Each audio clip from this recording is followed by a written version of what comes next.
Abi Qudamah, kata Ibnu Jauzi, adalah seseorang yang suka berjihad. Di zaman dulu, zaman tabi'in, suka berjihad, berperang. Dan dia selalu memotivasi orang untuk berjihad. Ditanya di salah satu masjid waktu dia lagi pulang dari jihad, pengalaman apa yang paling berkesan bagi anda di kancah peperangan jihad? Dia bilang, kisah seorang anak muda yang bertemu bidadari. Maka orang tanya, seperti apa ceritanya? Dia bilang, satu waktu saya pulang ke negeri saya, di kotanya. Kemudian saya motivasi orang untuk berperang, berjihad. Sampaikanlah motivasi, ayat-ayat, hadis, kisah-kisah nyata. Sampai orang-orang pada termotivasi untuk berjihad. Dia bilang, setelah selesai saya pulang. Besok saya ingin bentuk pasukan, bergabung dengan pasukan muslimin untuk berjihad. Waktu saya pulang ke rumah, dia bilang tiba-tiba ada suara perempuan depan pintu. Memanggil, wahai Abi Qudamah, Abi Qudamah. Dia bilang, saya baca, A'udzubillahi minasyaitonirrajim. Jangan sampai ini godaan syaitan. Perempuan malam-malam memanggil-manggil depan rumah. Dia nggak bilang, saya nggak mau buka pintu. Terdengar lagi suara kedua kali, Abi Qudamah, buka pintu. Suara perempuan. Dia bilang, A'udzubillahi minasyaitonirrajim. Saya nggak mau buka ini, takut jadi fitnah. Gitu. Terus perempuan itu rupanya nyaut depan pintu. Dia bilang, wahai Abi Qudamah, bukankah anda yang memotivasi kami berjihad? Dan saya terpengaruh dengan itu. Saya ingin menyumbang sesuatu. Bukalah pintunya. Dia bilang, saya dengar orang ini mau nyumbang hubungan dengan jihad, saya buka pintu. Perempuan itu rupanya bercadar. Dia bilang pada saat saya buka pintu dan di hadapan saya tahu kalau orang ini kalau tidak pakai cadar, luar biasa Allah berikan kelebihan fisiknya. Terlihat wanita ini punya kecantikan tapi dia tutup auratnya. Lalu saya alihkan pandangan saya dan saya katakan, apa yang akan kau sumbang ibu? Dia bilang, sesuatu yang paling indah dari tubuh saya, hai Abi Qudamah, adalah rambut saya. Saya memiliki rambut yang sangat bagus dan panjang. Maka saya sudah memotongnya dan saya sudah membentuknya supaya menjadi tali kekangan kuda. Maka saya minta agar rambut saya ini engkau jadikan tali kekangan kudamu, agar minimal rambutku ikut berperang. Qudamah bilang, saya heran dengan imannya ibu ini, luar biasa ya. Gak pernah ada orang terfikir seperti itu. Rambutnya panjang, lebat, tebal, dipotong, lalu dibuat sedemikian rupa sehingga bisa menjadi tali kekangan kuda. Jadi, pakailah ini Abi Qudamah. Abi Qudamah bilang, baik, diambil. Pada saat sudah diambil, Abi Qudamah mau tutup pintu, dia bilang, sebentar, masih ada satu lagi Abi Qudamah. Dia bilang apa? Suami saya mati syahid. Dan semoga Allah terima, semoga juga kami disatukan di surga. Dan dia mewariskan seorang anak laki-laki yang mirip seperti dia. Maksudnya keimanannya, kefisiknya, segala macam. Saya harap anda tidak menolak anak saya besok ikut berjihad. Kata Abi Qudamah, baiklah. Tutup pintu, besok pagi habis sholat subuh, habis syuruk, menjelang duha, berkumpullah orang-orang yang mau ikut jihad untuk bergabung dengan pasukan muslimin. Setelah Abi Qudamah bilang, saya motivasi mereka, datanglah seseorang dari belakang saya berteriak, Abi Qudamah, suara seorang laki-laki. Dia bilang, saya balik ke belakang. Waktu saya balik, saya seperti melihat matahari. Artinya, ada seorang laki-laki putih, tinggi, gagah, rambutnya indah, fisiknya kekar di atas kuda. Dia bilang, saya sendiri kagum melihat orang ini. Luar biasa secara fisik, membuat orang sudah kagum. Dia bilang, terus dia bilang, Ayah Abi Qudamah, saya anaknya ibu semalam yang memberikan rambut kepada anda. Dan saya siap untuk ikut berperang. Dan wasiat ibu saya agar saya jangan pulang, suruh mati syahid. Kata Abi Qudamah, saya kagum lihat lagi anak ini. Sudah kagum lihat ibunya, kagum lihat anaknya bagaimana.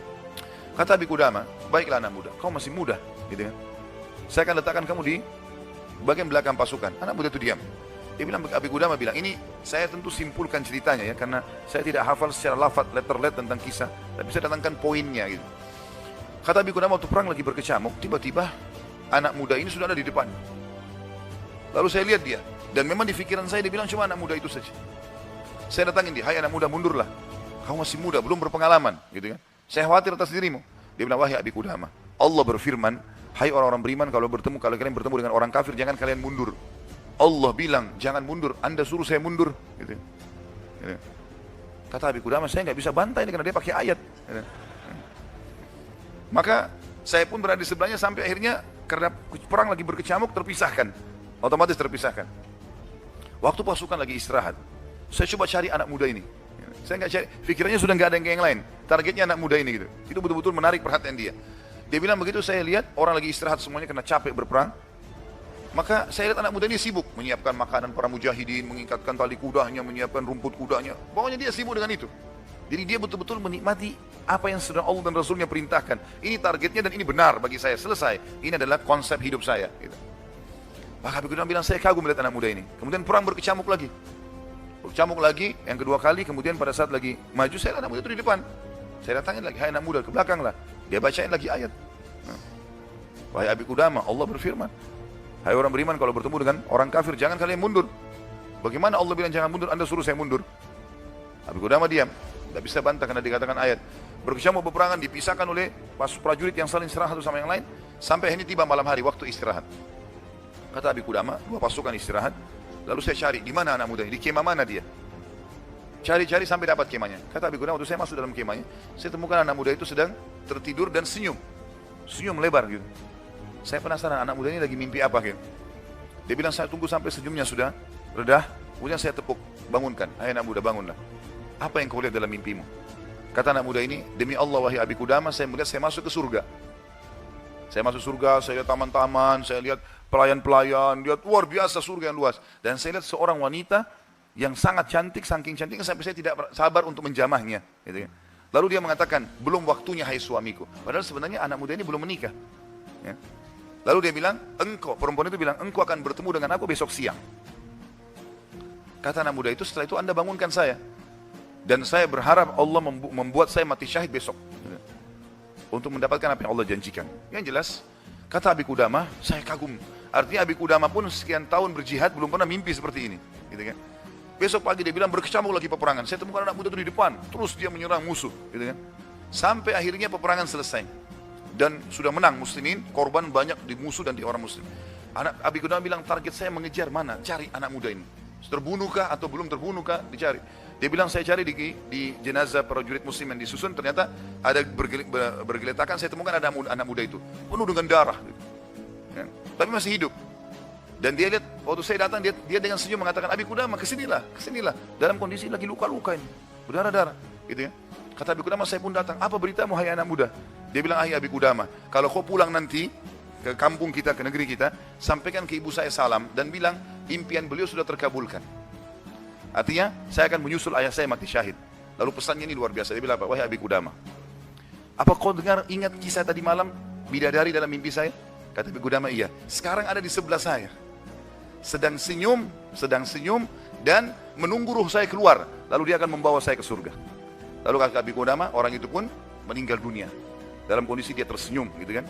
Maka Abi Qudamah bilang, saya menangis, gak bisa menahan melihat luar biasanya. Ibunya luar biasa, anak muda ini luar biasa, 17 tahun, punya kelebihan fisik yang mungkin tadi saya bilang, kebanyakan kita di Indonesia dihabiskan pada hal yang foya-foya, coba-coba kemaksiatan, ini semua omong kosong ini, dari syaitan, bukan begitu. Anak muda ini dididik oleh ibunya untuk targetnya surga. Bagaimana berperang mati syahid, seperti itulah. Kata Abi Qudamah, saya pun menguburnya.